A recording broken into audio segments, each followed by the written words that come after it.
Recruiting with NIL.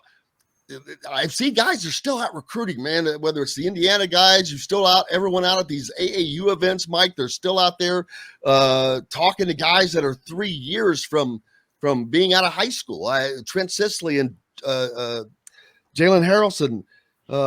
Those guys are going to be sophomores in high school, but yet they're being recruited heavily already. And I don't think that it's changed recruiting a lot in that manner because that was already the case. But it really makes you wonder. There has to be some changes because NFL changes the game.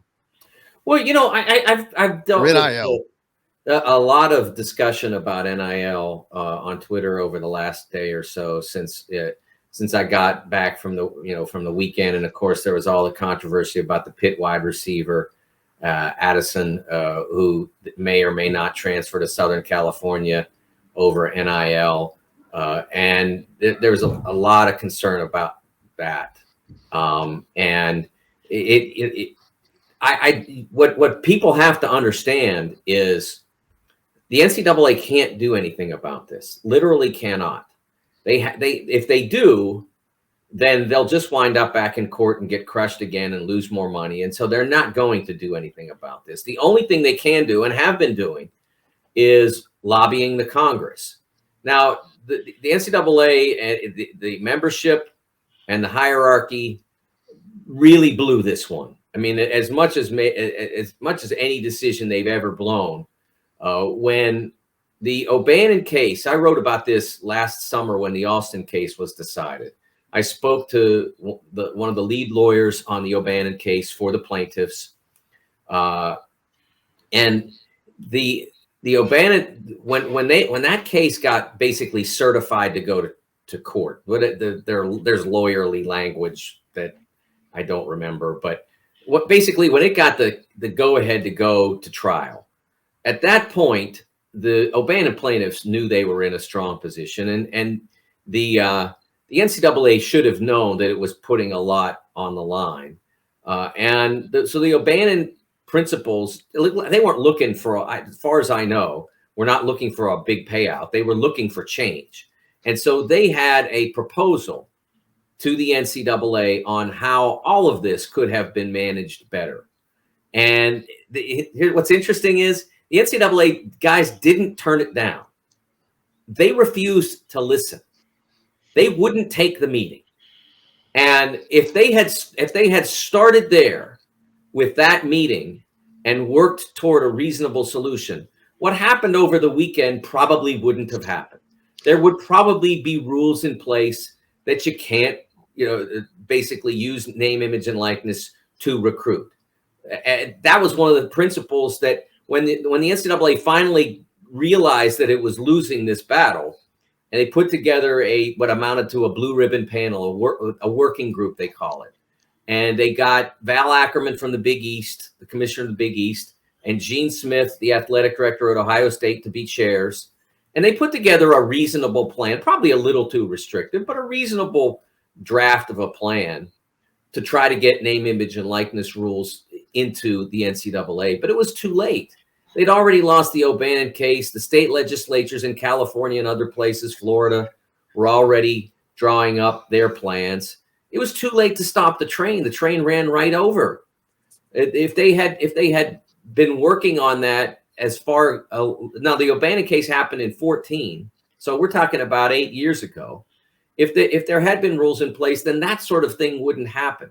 Isaiah Wong wouldn't have been mad at the fact that Nigel Pack got $800,000 from a consortium, an NIL consortium at Miami, Florida, to play for the Hurricanes, and threatened to leave over name, image, and likeness. Actually, Nigel himself did not threaten that. His representative did. His marketing agent did, which made a lot of people angry as well. But all of this goes back to the refusal to even listen on the O'Bannon settlement, and the reality is now that because of that decision, because of the Alston decision, the NCAA has no power in this space, and the only organization that can change what's now in place is the United States Congress.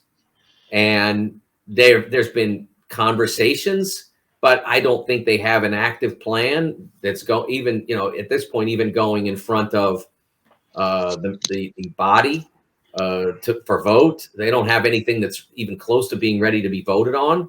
So by the time they get something, I mean, won't this all be sort of habitual and understood and part of the landscape and even harder to change? But isn't that part of the NCAA's plan all the time to let somebody else do it? No, I mean, the NCAA's made rules about things. That's the problem. They made rules that at a certain point became rules that were untenable. And this was one, the rule against an athlete profiting from name, image, and likeness. And it wasn't just, I can't sign autographs for money, or I can't get a car from the dealership and do an appearance at his at his site or whatever. It was, I'm an actor and I get offered a role in a movie, but because I'm a football player, I can't take it. Or I'm a punter for a football team in Florida, or a place kicker, and I set up a internet business that's working, but because I mentioned that I'm a kicker for that school, you shut my business down. I mean, the name, image, and likeness rules were so draconian that eventually they were going to get blown up, and the NCAA refused to budge. And again, this isn't all on Indianapolis. This is the membership that was basically either being intransigent or lazy, and refusing to see that the way they were doing things had to change. Kevin? Yeah, especially when you consider too, I think what happened was, and I think Sonny Vaccaro had this great line going back 20 years ago when the school started doing the apparel deals, taking the money, and then, creating these behemoth networks that resulted in these huge revenue pools. So the public perception in the last 20 years began to change as schools hoarded more and more money, and as coaches began to get 7-figure salaries, and administrators got 6-figure salaries, and the athletes who were essentially putting on the show were, getting compensated. It began with, via scholarship, which is, listen, an average scholarship still is worth a lot, comes with a stipend. It comes with a monthly stipend. I think of like $1,400. Okay. But here's another thing too, though. Here's another thing too. The Big Ten Network broadcasts baseball, right? Baseball, you have 13 scholarships for 27 players that you have to divvy up. They're not getting full scholarships. Not all the athletes are getting, in some of the non-revenue sports, not all the athletes are getting full scholarships. So there's still that disconnect there. And I think public perception changed in the last decade that, hey, look, this is an economic rights issue. And that's why we are where we are now. You mentioned that about it's actually, I believe the number, Kevin, is 11.7. Isn't that ridiculous? Why aren't those sports fully funded? You know why they're not fully funded? It's not about funding. It's about, I don't want Clemson to get all the baseball players, or LSU, or whomever. I want to get my share. So I'm gonna say that, so we're gonna keep it at 11.7, and that way there'll be more players for everybody. It's ridiculous. There should be no sport at the high major level that is not fully scholarship. Whatever a normal roster is, 20 in baseball, let's say, 25, whatever it is, they should all be on scholarship, full scholarship, because the high major schools can all afford that. It's not about the money. It's about roster management.